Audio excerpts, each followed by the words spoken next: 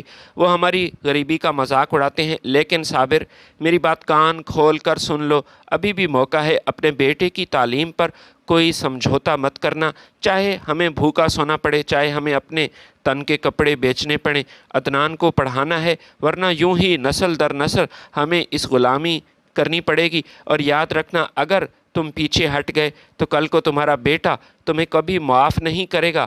صابر نے اپنی بیوی کے پرعزم چہرے کو دیکھا، پھر اندر کمرے کی طرف دیکھا جہاں ان کا 15 سالہ بیٹا عدنان پرانی کتاب سامنے رکھے ٹوٹی ہوئی پینسل سے کچے کاغذ پر کچھ لکھ رہا تھا۔ عدنان کے چہرے پر ایک عجیب سا سکون اور آنکھوں میں کچھ کر دکھانے کی پیاس ہمیشہ سے تھی۔ صابر کا دل بھر آیا۔ اس نے مضبوط لہجے میں کہا، سکینہ، میں ہار نہیں مانوں گا، میں بس اپنے بیٹے کے رزلٹ کا انتظار کر رہا ہوں۔ مجھے اپنے بیٹے کی محنت پر پورا بھروسہ ہے۔ دن گزرتے گئے، ہفتے مہینوں میں بدل گئے۔ عدنان دن رات ایک کر کے پڑھتا رہا۔ اسے معلوم تھا اس کے باپ کی عزت اور اس کے مستقبل کا فیصلہ اس رزلٹ پر منحصر ہے۔ وہ رات کو جب پورا گاؤں سو جاتا، لالٹین کی مدھم لو میں ریاضی کے سوال حل کرتا، انگریزی کے اسباق یاد کرتا۔ حالانکہ وہ ٹیوشن نہیں پڑھ رہا تھا، لیکن پھر بھی اس نے اپنے بیٹے کو ٹیوشن پڑھائی تاکہ زیادہ نمبر لے سکے۔ اس کی ماں سکینہ اکثر رات کو اٹھ کر اس کے سر پر ہاتھ پھیرتی، دل ہی دل میں اللہ تعالیٰ سے اس کی کامیابی کی دعا مانگتی۔ تقریباً 1 مہینے کے طویل اور اعصاب شکن انتظار کے بعد آخر کار میٹرک کا رزلٹ آیا۔ اس دن گاؤں کے اسکول کے باہر بورڈ پر رزلٹ کی لسٹ لگائی گئی۔ صابر کے ہاتھ کانپ رہے تھے جب وہ اسکول کی طرف جا رہا تھا، لیکن جب اس نے بورڈ پر رزلٹ دیکھا تو اس کی آنکھیں پھٹی کی پھٹی رہ گئی اور خوشی کے مارے اس کے حلق سے ایک چیخ نکل گئی۔ عدنان نے نہ صرف اپنے کزن عمران یعنی طارق مجید کے بیٹے سے کہیں زیادہ نمبر حاصل کیے، بلکہ اس نے تو پورے ضلع بھر میں دوسری پوزیشن حاصل کی تھی۔ یہ ایک ایسے غریب باپ کے لیے جو لوگوں کے جوتے مرمت کر کے گزر بسر کرتا تھا، اتنی بڑی بات تھی جیسے اسے دنیا جہاں کی دولت مل گئی ہو۔ پورے اسکول کے استاد عدنان کو مبارکباد دے رہے تھے اور اس کی ذہانت کی تعریفیں کر رہے تھے۔ صابر بھاگتا ہوا گھر آیا، اس نے سکینہ کو بتایا تو سکینہ کی آنکھوں سے خوشی کے آنسو بہہ نکلے۔ انہوں نے عدنان کو گلے سے لگایا۔ صابر اور سکینہ کی خوشی کا کوئی ٹھکانہ نہیں تھا۔ صابر نے اپنی گراہ سے کچھ پیسے نکالے جو بڑی مشکل سے اس نے بچا کر رکھے ہوئے تھے اور بازار جا کر مٹھائی کا ایک بڑا سا ڈبہ خرید کر آیا۔ آج میں بھائی صاحب کے پاس جاؤں گا، صابر نے فخر سے اپنا سینہ تان کر کہا۔ آج وہ انکار نہیں کر سکتے کیونکہ اس نے ڈیرے میں تمام لوگوں کے سامنے یہ وعدہ کیا تھا، آج میرے بیٹے نے ثابت کیا کہ غریب کا خون کبھی سفید نہیں ہوتا اور اس میں بھی صلاحیت ہوتی ہے۔ صابر مٹھائی کا ڈبہ ہاتھ میں لیے خوشی سے جھومتا ہوا اپنے بڑے بھائی طارق مجید کے اسی ڈیرے کی طرف چل پڑا جہاں 1 مہینہ پہلے اس کی تذلیل کی گئی تھی۔